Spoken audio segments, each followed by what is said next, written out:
Mr. President, for this opportunity that you have given to me to make a few remarks about what is on the table before all of us.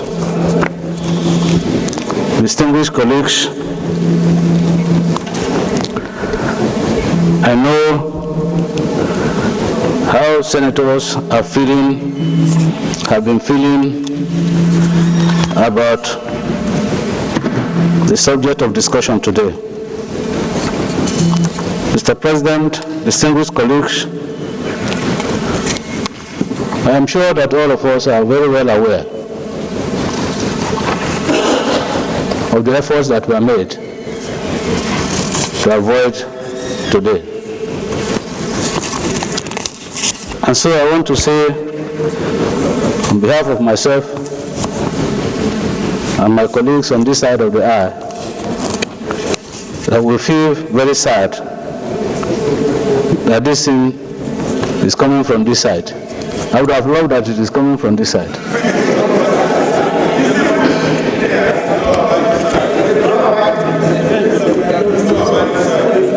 Mr. President, I want to say without any fear of contradiction that it is very, very unfortunate that it has come this way.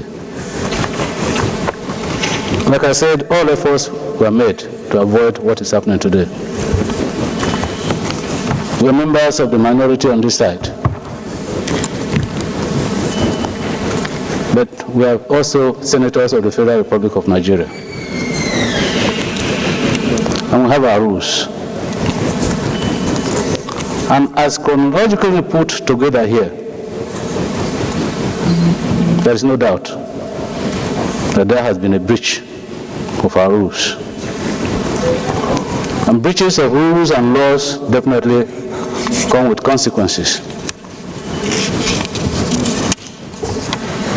These are the consequences that have been put very clearly here, that ordinarily would have been avoided. Mr. President, we are not against the report. But Mr. President, I want to remind all of us that we are all Nigerians.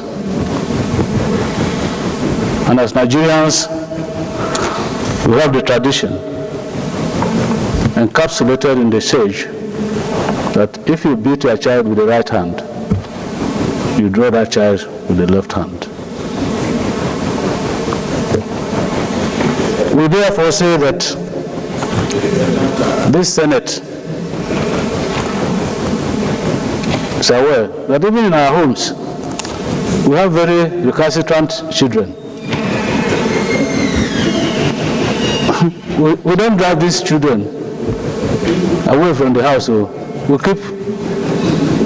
keep begging them to be of good behavior. Sometimes we beat them too. And so today we are faced with this situation that we all know impinges on the integrity of this institution, that it's ordinarily the highest lawmaking institution in Nigeria.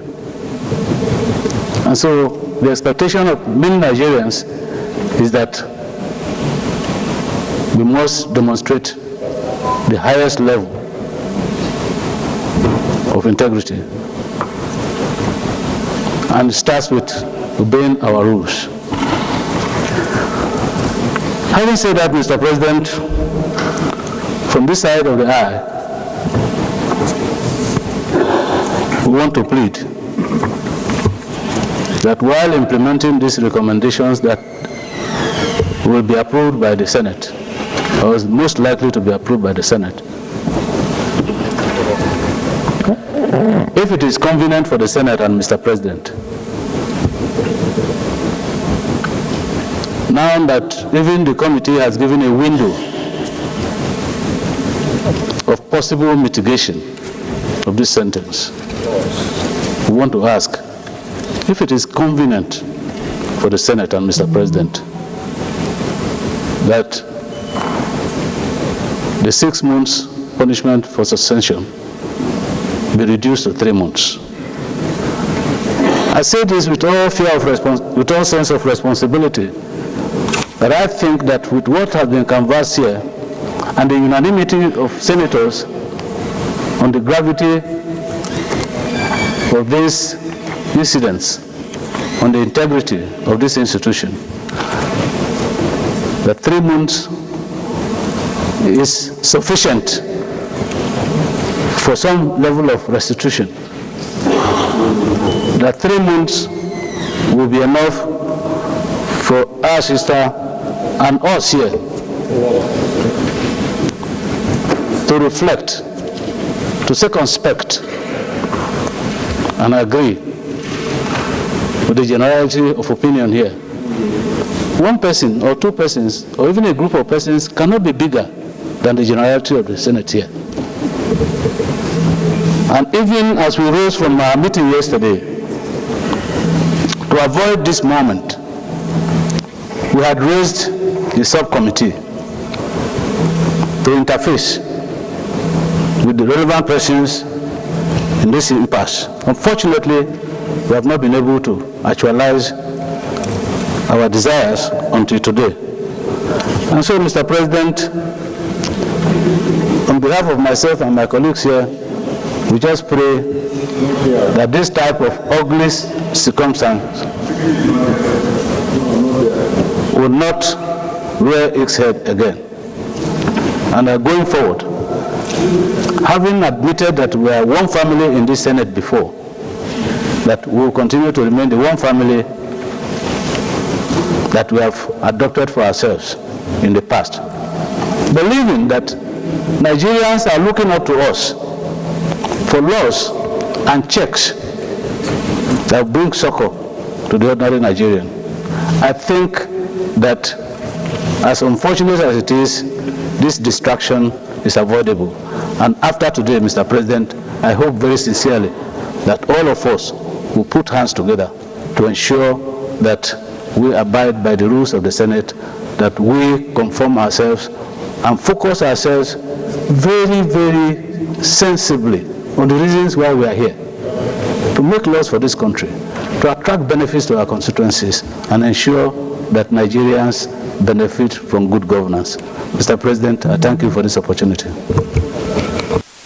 Thank you. The distinguished minority leader, if you were speaking for all on the other side of the aisle, nobody would have raised his hand. But I can see Father, the distinguished Senator Father Honsi, still raising his hand. Maybe you left out something he wants to add. The distinguished Senator Father Honsi, you have the floor.